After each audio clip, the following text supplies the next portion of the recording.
Good evening, visitors. Welcome to the Australian War Memorial's last post ceremony. My name is Malia Hampton, and joining us today from the Royal Australian Air Force is Corporal Gareth Thomas.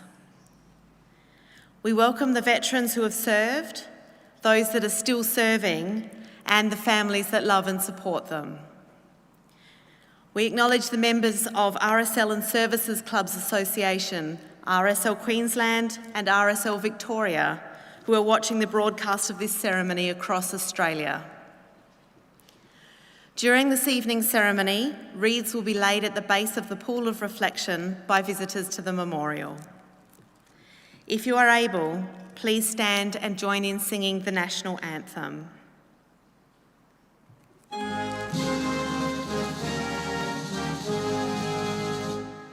Australians, oh, let us rejoice, for we are one and free. We've golden soil and wealth for toil, our home is girt by sea. Our land abounds in nature's gifts, all beauty rich and rare. In history's page, let every stage advance Australia fair. In joyful strains then let us sing, advance Australia fair.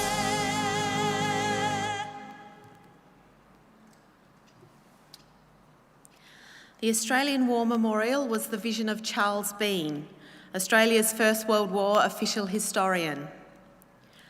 Bean landed with the Australian troops on Gallipoli and stayed with them through to the end of the war. The idea of this national memorial and museum came to him at Pozières, France, in the depths of the bloody fighting of 1916. Bean's idea was that this would be a place where families and friends could mourn loved ones buried in faraway places. It would also be a place that could help all Australians understand what these men and women had endured and what they had done for us. Bean's vision, to which we remain true, is best expressed as inscribed in the entrance to the memorial's galleries. Here is their spirit, in the heart of the land they loved, and here we guard the record which they themselves made. Tonight, we will read the story behind just one of those on the Roll of Honour, which lists the names of more than 102,000 men and women who have given their lives for us in war and on operations for more than a century. But first, we present a lament, Flowers of the Forest. Wreaths or floral tributes will now be laid at the base of the pool of reflection.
Today we remember and pay tribute to Chaplain Albert Edward Bates.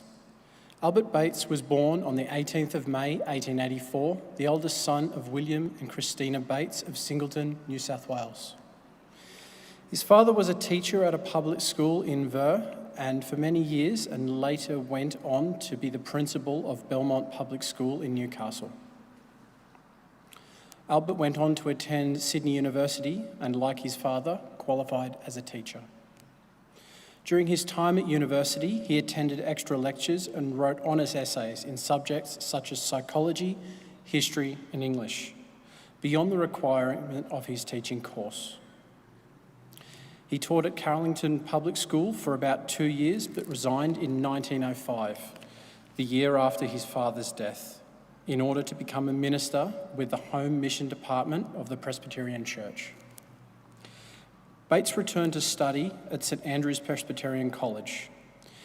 In order to support himself while studying, he worked as a chaplain at the Waterfall Consumption Home near Helensburgh. To get there, he caught a train before walking up a steep mountain patch from the railway to the town, and lived in a small cottage several miles from the home. The story was later told that on his first night there, he found a drunk man caught in some blackberry bushes and spent most of the night trying to extricate him rather than going to his new home.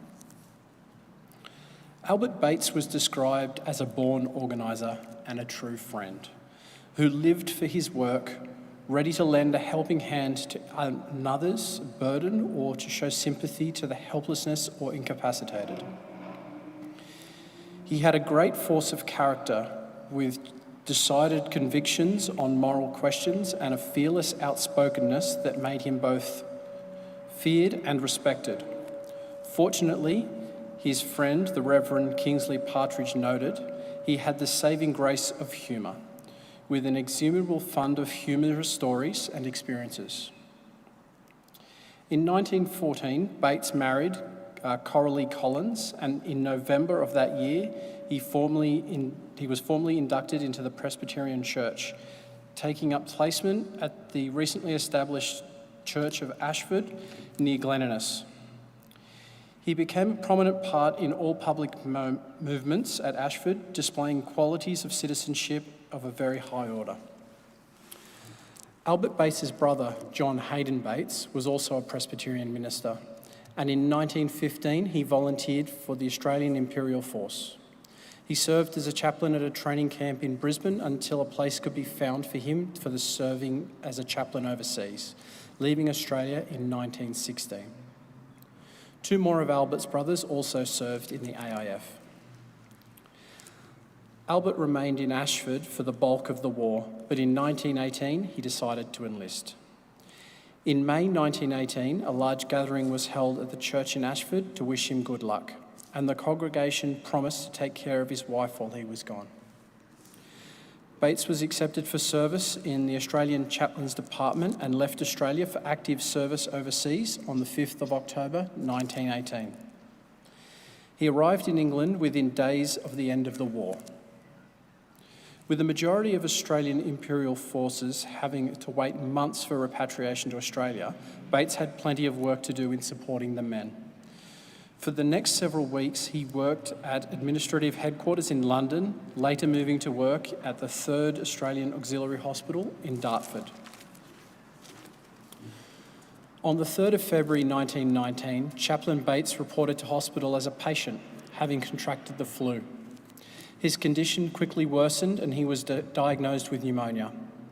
He died at 9 a.m. on the 9th of February, less than a week after being admitted to hospital.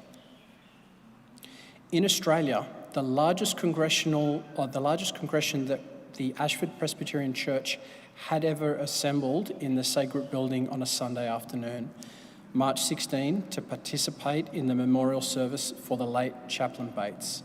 People of all denominations attended, and the immensely large congregation testified to the great love and respect with which the late chaplain was regarded. Chaplain Bates was buried in Brookwood Cemetery with a full military funeral, including a firing party, 3 buglers and a band in attendance. Numerous wreaths adorned the grave and photographs were sent to his wife Coralie, who wrote, "They are priceless treasures to me." Today, Chaplain Bates lies under the Commonwealth War Graves Commission headstone bearing the words, "He is not here, but is risen." He was 34 years old. His name is listed on the honour roll to my right, among almost 62,000 Australians who died while serving in the First World War. His photograph is displayed today beside the pool of reflection. This is but one of the many stories of service and sacrifice told here at the Australian War Memorial. We now remember Chaplain Albert Edward Bates, who gave his life for us, for our freedom and in the hopes of a better world.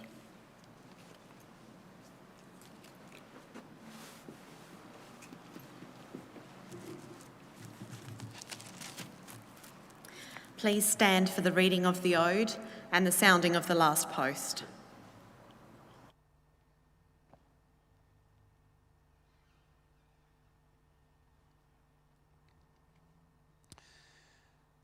They shall grow, not old, as we that are left grow old. Age shall not weary them, or the years condemn. At the going down of the sun, and in the morning, we will remember them.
Lest we forget.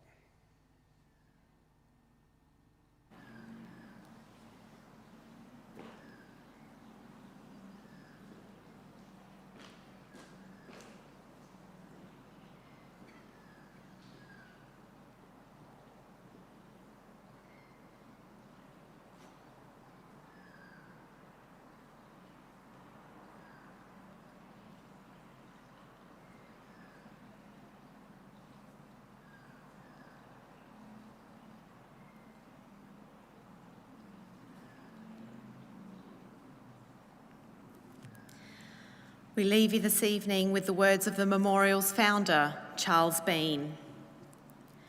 Many a man lying out there at Poziere or in the low scrub at Gallipoli with his poor, tired senses barely working through the fever of his brain has thought in his last moments, well, it's over. But in Australia, they will be proud of this. Ladies and gentlemen, girls and boys, that concludes the last post ceremony. We thank you for visiting the Australian War Memorial and wish you all a very good evening.